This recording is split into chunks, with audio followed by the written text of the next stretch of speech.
Hi friends, I am Atharva Patil and once again welcome you all in 5 minute space. I hope that you have enjoyed the last video of Origin of Universe.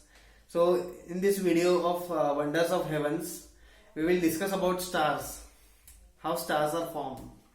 So many times you must have visited clear night skies to observe stars, planets or even galaxies or nebulas with your telescope or binoculars. So you may have one question that what are stars? The answer is stars are mighty suns light years away in the depths of interstellar space. So how they are formed?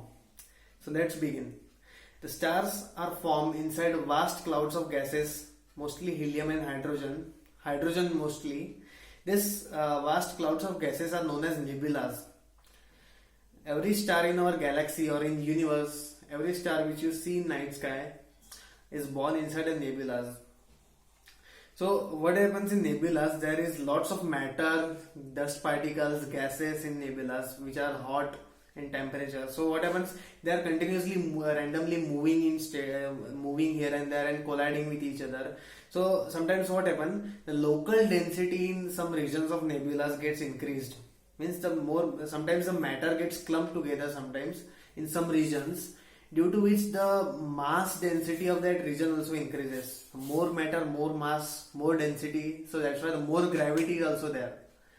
So due to which the more gravity, so more it attracts more matter into it. It pulls more matter into it.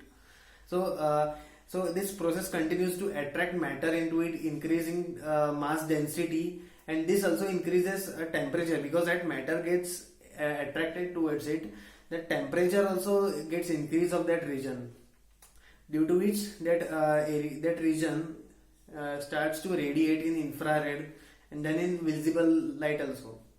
So as it attracts more matter into it, more temperature gets increased, and this process continues, and finally a protostar is formed. A protostar means a first stage of star.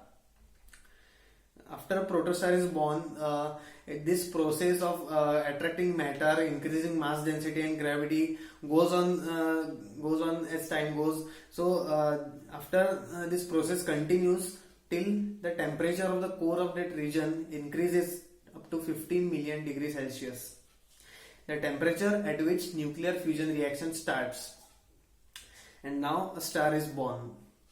So this was the complete process of how stars are born. So now we will discuss about the lifetime of stars, that how stars evolve during its complete lifetime. So stars, our sun is also star. So any star or our sun gets burned due to the nuclear fusion reaction in its core. So what happens? At beginning the star has more and more hydrogen gas. So in its core, nuclear fusion reaction converts hydrogen into its heavier elements. Hydrogen and helium gets converts into its heavier element like carbon, nitrogen, oxygen, iron, sulfur, magnesium, etc. All the elements which we see in periodic table. Because not all the elements which we see in periodic table were born at the beginning of time during Big Bang. Because after Big Bang there was only hydrogen and helium in complete universe. All the elements which you see in periodic table around us, in your body, everywhere, are born inside a massive core of a massive stars. So what happens after this process of converting hydrogen into its heavier elements called nuclear fusion reaction? This process continues till few millions or billions of years depending upon the mass of stars. So what happens after complete lifetime of stars, when its fuel hydrogen gets completely converted into heavier elements, the nuclear fusion reaction stops. So what happens during the complete lifetime of any star? The star is balanced by two forces, which is the first is nuclear fusion reaction, which is continuously pushing its outer surface in outer direction. It pushes its surface at outwards, and another is gravity, which is continuously pulling its outer surface in its core. These two forces are equal, that's why star is balanced. But after nuclear fusion reaction stop, there is only one force which acts on the star, gravity. So after a nuclear fusion reaction stops, a complete star gets collapsed into its core and explodes into supernova explosion. So after supernova explosion, all the elements which star has completely converted, the star has created in its core from nuclear fusion reaction, get scattered into the galaxy. And these ingredients, these elements form new generation of stars and solar systems and planets orbiting around them.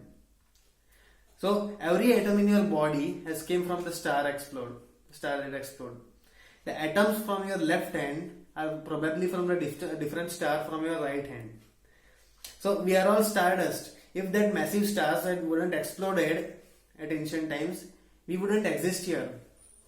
We are all stardust. You, me, even everything which we see on our planet Earth, all the matter, all the elements which we see were created once in the core of a massive stars. So if the stars were not born, we weren't here. So now you have understood how stars are born, how evolve, and how we have evolved from stars. So if you like this video, then share more, and yes, if you have more curiosity in universe, Big Bang, and like this space science, then I will recommend you one book, The Theory of Everything, which is written by Stephen Hawking. This book, if you are a space lover, if you are curious in Big Bang, universe and cosmology, astronomy, then this book will fascinate you. So thank you. Like and share this video more.